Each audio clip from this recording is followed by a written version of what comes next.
J'aime bien les achats manga et c'est déjà l'heure de l'achat manga du mois d'avril. Ça passe quand même pas mal vite. En tout cas, c'est des vidéos sympas à faire, ça tourne bien, c'est agréable. Moi, j'aime bien.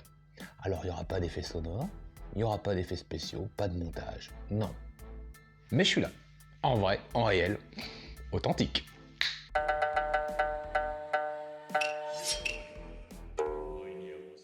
Yo, salut à toutes, salut à tous, c'est Authentique, bon appétit puisqu'on se retrouve vendredi à midi pour l'achat manga du mois d'avril. C'est déjà l'heure de l'achat manga, comme je vous le disais, ça passe très très vite. Et avant de rentrer dans le vif du sujet, parce que c'était un mois très lourd, j'ai de l'occasion, j'ai du neuf, j'ai pas mal de nouvelles séries. Une série terminée ? On va en discuter. La dernière fois, l'achat manga était quand même en mode speedrun, une bonne dizaine de minutes comme ça, où j'avais été assez rapide, je voulais voir un petit peu ce que ça donnait, il y avait eu de bons retours. Ce coup-ci, je vais prendre un petit peu plus mon temps, on va discuter des mangas un petit peu plus longtemps, mais vraiment un petit peu plus. N'hésitez pas, vous, à me dire quel format vous préférez dans les commentaires.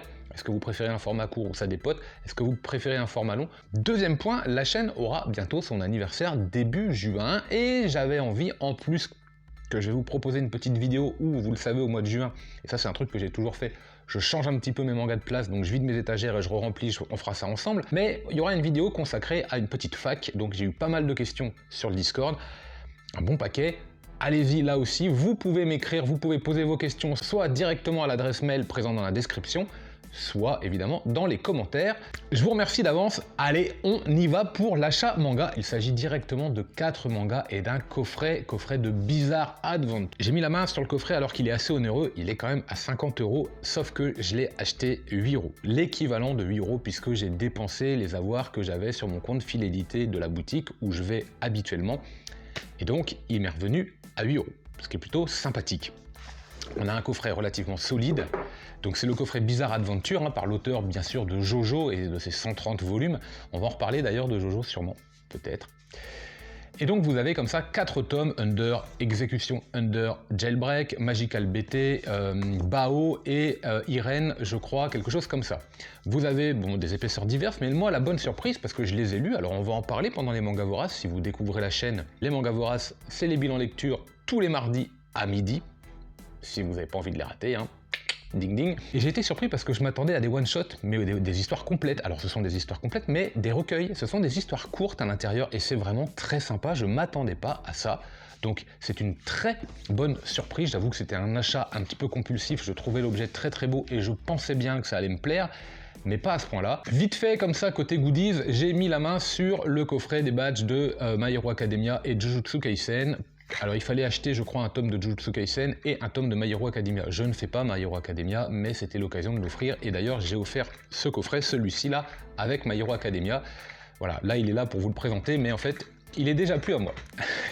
Ouais, bah oui, les goodies, on continue. Et si vous avez suivi la vidéo manga What the fuck, vous savez que j'ai craqué sur les contes graveleux de mon papy qui m'avait vraiment tapé dans l'œil.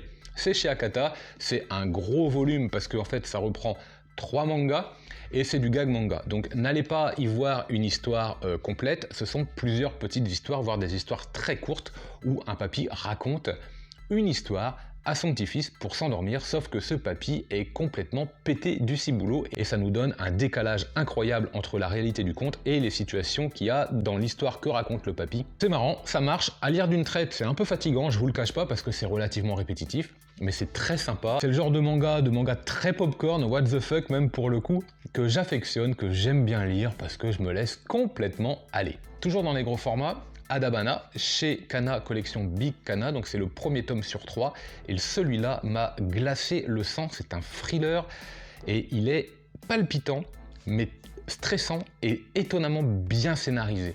Parce que dès le départ, on va vous poser quelque chose, on va poser les faits, et on se dit, bah, ça peut pas être ça, puisque si c'est ça, il n'y a pas d'histoire. Et bien sûr, c'est pas ça. Voilà. Les traits rendent service au scénario, ils sont vraiment, mais vraiment top, et rendent vraiment honneur à toute l'intrigue qui, je trouve, est très bien ficelée. Je pense qu'en 3 tomes, à moins que ça fasse plouf, mais je pense qu'on va se régaler. Toujours dans les grands formats, et la suite de Dragon Ball Perfect édition, c'est le tome 9. Alors, On va pas en parler beaucoup, Dragon Ball, hein, tout le monde connaît. Mais là, c'est vraiment sympa parce qu'on rentre dans le vif du sujet avec l'arrivée de Piccolo, et donc véritablement dans une histoire beaucoup plus scénarisée qu'auparavant.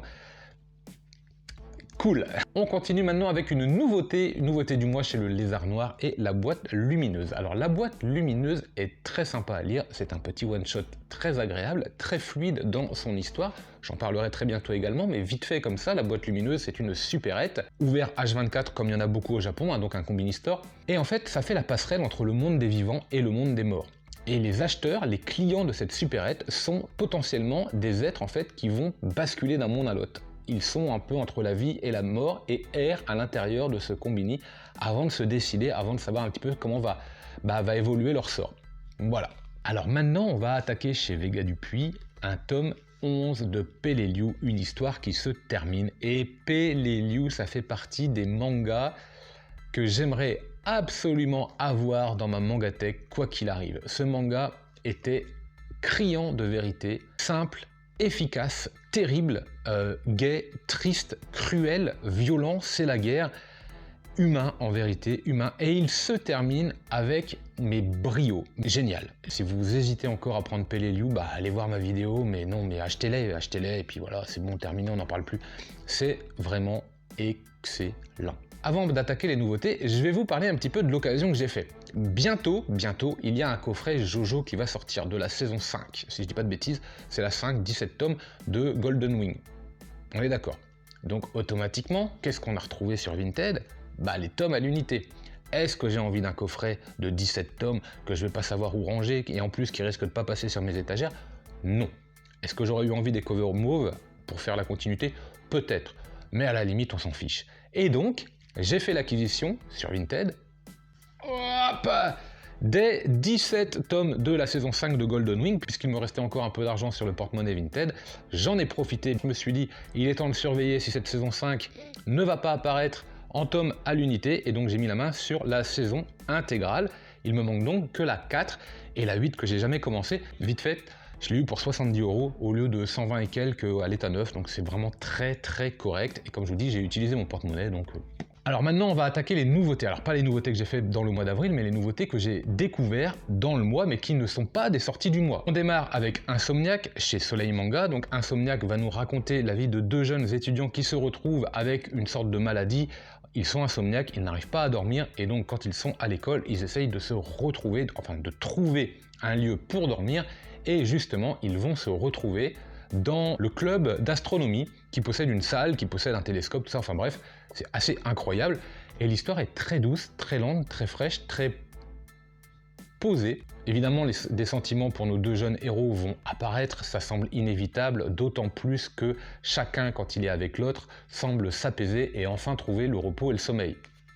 On va passer maintenant vite fait avec les mangas découverts grâce à l'épisode de J'achète vos mangatech. Je mets le petit lien là, vous le savez, j'explore un petit peu les mangatech que vous m'envoyez, à l'intérieur desquels je choisis un manga que j'achète, que je lis et que je présente ensuite. Format d'ailleurs que je vais changer, je vous en parle vite fait, je ne présenterai plus maintenant qu'une seule mangatech. À partir du mois de mai, ça va arriver très prochainement, dans laquelle on prendra le temps d'explorer un peu plus tous les mangas présents et je choisirai potentiellement de 1 à X titres.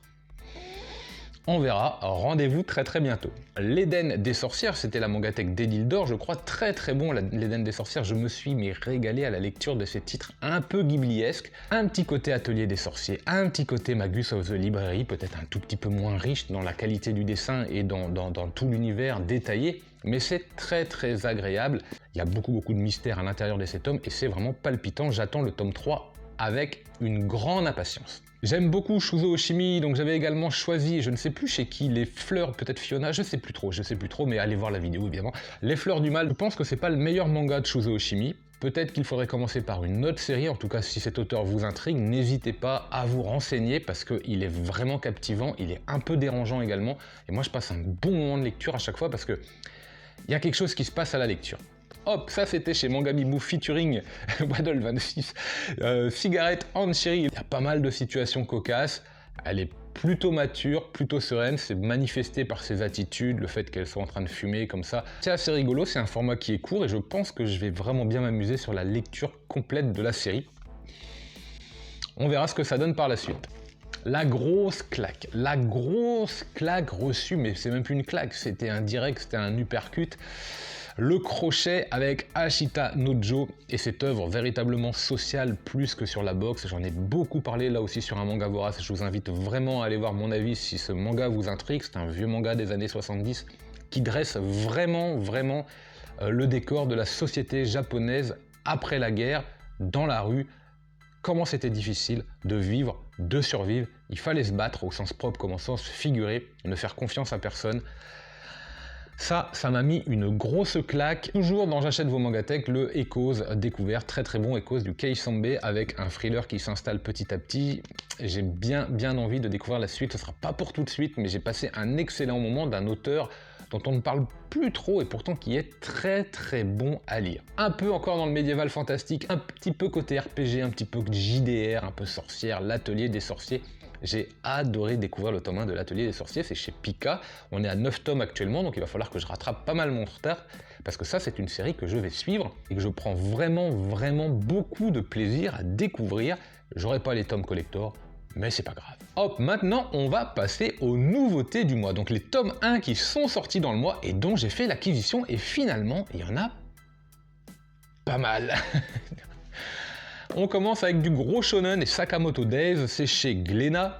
Ce qui est rigolo, c'est que là, on a une sorte d'anti-héros. Il est à l'envers de tout ce que les héros japonais, de tout ce que les héros dans les shonen sont habituellement. Jeunes, fins, très dynamiques, énergiques, voire excités et criards. Lui, il est plutôt âgé, hein, il a des lunettes, il a pas beaucoup de cheveux et en plus ils sont blonds, il a une moustache. Le moustache, c'est quand même le symbole de l'anti-héros, je trouve, dans les mangas. Là, j'ai beau réfléchir comme ça, j'arrive pas à me rappeler d'un héros avec une moustache dans les mangas, dans les shonen. Je vois pas. Je ne vois pas. Et en plus, il est rondouillard. Il est à l'opposé de tout ce qu'est le héros dans le shonen. Mais c'est clair. Et ça marche plutôt pas mal. Alors ensuite, on va parler de l'auteur, je pense, de mon auteur 2022 à coup sûr. Pourquoi ? Parce que je me régale avec Sido.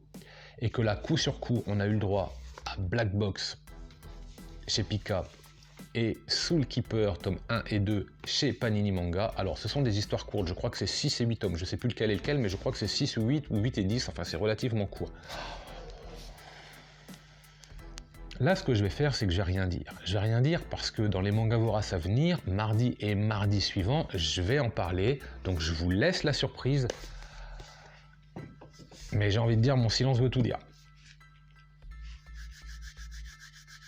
Voilà que je me pointe dans un Easy Cash, tac, et je trouve d'occasion, mais accrochez-vous, le tome 2 et le tome 1 collector de Frieren.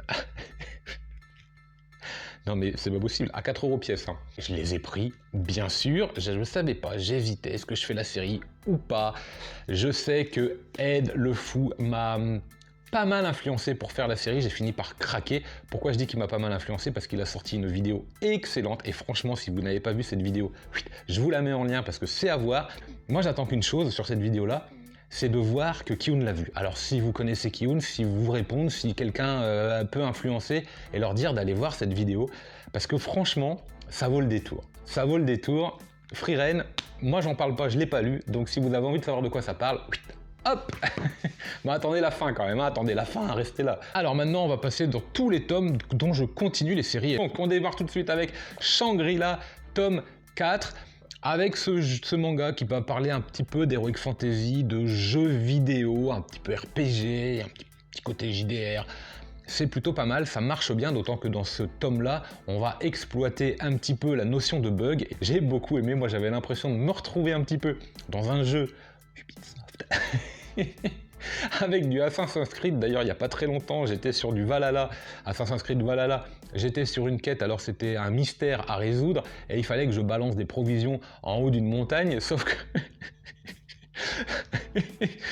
que le paquet en question est jamais tombé. Par contre, moi, mon pied est resté collé au sol, et le personnage est parti avec un pied qui s'allongeait, c'était Luffy le truc, et il a fait le tour complet de la map avant de revenir exactement là où il était, et on entendait pendant ce temps-là le personnage Ouah. Non mais Complètement barré le bug, bref, c'était excellent. Allez, on revient à nos moutons. Shangri-La Frontier, ça marche vraiment, c'est plutôt sympa, c'est frais. Moi, j'assimile ça à de la lecture popcorn, hein. Vous savez, les mangas qui se posent, qui se lisent comme ça, quel que soit le contexte. On passe un bon moment, ça fait plaisir. D'ailleurs, toujours dans le popcorn, un petit manga de sport Aohashi, du foot stratégique, on apprend, on progresse, on doute, on a des échecs, on a des victoires, il y a des amours, il y a des conflits, bref, la vie en club, la vie à travers le sport, ça marche très très bien. Ça marche très très bien, d'autant plus que je pense que ce manga n'est pas en compétition avec Blue Lock, mais est vraiment en opposition complémentaire avec Blue Lock qui lui va plutôt mettre en avant l'individu, l'individualité, le besoin d'exister seul, le besoin d'écraser un peu les autres, enfin en tout cas de devenir le meilleur, et qui met aussi en avant le fait que pour devenir le meilleur, il va quand même falloir utiliser les autres d'une façon ou d'une autre, et donc de jouer de collectif. C'est très très étonnant. On pourrait dire que dans Aoshi, les individualités vont servir un collectif, et dans Blue Lock, le collectif va servir une individualité. Voilà, je pense que c'est un petit peu la façon dont on pourrait résumer les deux œuvres, qui pour moi se complètent et sont très sympas à lire. Un manga avec lequel j'ai pris du retard, mais pas à l'achat, The Fable, tome 7. Pourquoi pas à l'achat? Parce que je sens que si je me tiens pas à jour, je vais lâcher prise, mais j'ai 2 ou 3 tomes à la lecture de retard, ceci dit on passe un bon moment, il paraît que ce tome 7 est assez moyen. On verra bien, je l'ai pas lu, affaire à suivre. Le tome 14 de Sido, j'en suis au tome 10 actuellement à la lecture et je me régale, je vous l'ai dit, Tsutomu Takahashi est l'auteur 2022 à coup sûr pour moi, à moins d'un cataclysme ou d'un auteur encore plus incroyable, mais alors pourquoi pas, à la limite je demande pas mieux, mais on se régale, les samouraïs sont très puissants, énergiques, crades, poisseux, poussiéreux, génial. Du Shuzo Oshimi, on y revient, et Les Liens du Sang, tome 11, qui m'a pris à contre-pied celui-là. Je trouvais que la série était peut-être un peu longue pour atteindre son 11e tome. Là j'ai pris 2 claques, je m'attendais pas du tout à ce que j'ai lu, et du coup j'ai envie de lire le 12, c'est plutôt bien joué de la part de l'auteur. Affaire à suivre, Les Liens du Sang, c'est malaisant, c'est bien dessiné, ça se lit vite, oui, mais c'est très très bien rythmé, très bien travaillé, le tempo est juste parfait à mes yeux. On enchaîne chez Akata avec Poison quotidien 2 qui va nous parler d'amour, qui va nous parler de slice of life, hein, de vie quotidienne et de harcèlement, et qui va agencer tout ça de façon très légère et très intelligente. C'est un manga, je trouve, qui est propre, mais dans son scénario et sa narration, c'est-à-dire qu'on saisit tout. On saisit tout, on a l'impression d'y être, on a l'impression de comprendre, il n'y a pas vraiment de dénonciation, c'est posé comme un état de fait. Notre héros est un jeune garçon qui est maladroit, qui est évidemment maladroit dans ses relations sociales et encore plus amoureuse, ce qui amène pas mal de gags, de situations, de comiques de situations, et c'est très sympa à lire. C'est pas si léger que ça, attention, hein, c'est très sérieux au niveau des thèmes abordés, mais c'est fait avec une certaine légèreté. Et je suis étonné, je trouve que c'est vraiment une bonne réussite pour un auteur dont on ne parle pas assez. Une série dont je n'ai pas du tout commencé la lecture, mais je suis à jour parce que quelqu'un d'autre dans la famille lit ce manga, c'est Black Butler tome 31, d'ailleurs cette personne l'aime beaucoup et me le conseille fortement. Il va falloir que je m'y mette, en tout cas je suis à jour, j'avais trouvé les 20 premiers pour 20 € ou les 20 premiers pour 30 €, je sais plus, donc forcément je les avais pris et de fait j'ai continué les achats. J'en ai parlé récemment, My Home Hero, tome 14, et la fin de ce tome est juste géniale. Je n'attends qu'une seule chose pour un manga que je pensais presque trop long, c'est de lire le tome 15, donc bravo pour la scénarisation. Dis-moi le tome 15 en fait, parce que c'est un manga qui marche très très bien, c'est du thriller, c'est de l'enquête, c'est psychologique, il y a quand même pas mal d'action, ça marche vraiment bien, j'aime beaucoup ce genre, et pour le coup je suis pas déçu. Il s'était fait attendre chez Kyu le tome 5 de Magus of the Library. Bon, c'est juste génial quoi, j'ai envie de dire, il va falloir attendre combien de temps pour le tome 6 en fait? Parce que ça c'est top, voilà, c'est chargé, c'est dessiné, c'est intelligent, c'est un régal, c'est un régal. En parlant de régal, Festin de roi avec notre vampire et Shigahime, tome 2, oh ça déménage, hein. Là aussi le trait il envoie, c'est rythmé, on a des personnages et des héros, c'est du seinen donc ça ménage pas. Là aussi c'est très popcorn, c'est du vampire, il y a pas mal de globules rouges et on en a pour notre argent à ce niveau-là. Moi je me suis vraiment régalé sans mauvais jeu de mots. Un autre manga avec lequel je me régale et pourtant j'avais failli arrêter au tome 5 ou 6, je sais plus trop, Jujutsu Kaisen et l'arc qu'il y a depuis quelque temps là, mais moi j'adore. Ça envoie, ça va vite, c'est du shonen brut, 100% énergie, j'adore, c'est exactement ça que je veux dans les shonen. En plus le trait est plutôt sombre, donc on sent qu'on s'adresse a un lectorat dont la tranche d'âge est relativement large, donc ça marche très très bien parce que je me sens admis plutôt que d'autres mangas un peu plus légers, si vous voyez ce que je veux dire. Et oui, c'est un grand oui, voilà, c'est un grand oui. Vivons la suite. Je n'ai pas encore lu le tome 21 de Demon Slayer chez Panini Comics, mais ça ne saurait tarder, je vais attendre le dernier volume pour me faire la fin de l'histoire et voir un petit peu comment tout ça se conclut. Je suis très curieux, un petit peu comme Beastars, j'attends le dernier tome pour tout lire d'un coup, enfin pour lire les 4-5 derniers tomes d'un coup, là ce sera la même chose, j'aurai 3-4 tomes à lire, donc on verra bien, je patiente, et je m'impatiente également, c'est un peu le bazar, mais, mais voilà. Comment ça va finir Demon Slayer? J'en sais rien. Chut, et dans les commentaires on dit rien, hein. Attention. Et pour finir, on conclut avec un shonen, pour le coup avec des traits un peu plus enfantins, mais qui est très drôle, c'est du gag manga et je me marre. Mashle, tome 8, j'en ai pas encore fait la lecture, mais franchement, le tome 7 et 6, je sais que j'ai beaucoup rigolé, voire tous les tomes. Il est assez clivant, je sais que tout le monde ne l'aime pas, mais je fais partie de ceux qui aiment beaucoup Mashle, donc c'est une série que je suis avec intérêt et avec plaisir, donc je vais le lire très vite. Et écoutez, voilà, c'était l'achat manga du mois d'avril. J'espère que la vidéo vous a plu. Passez un excellent week-end, peut-être de bonnes fins de vacances, si jamais c'est le cas pour certains ou certaines d'entre vous. Rendez-vous mardi, et moi, je vous dis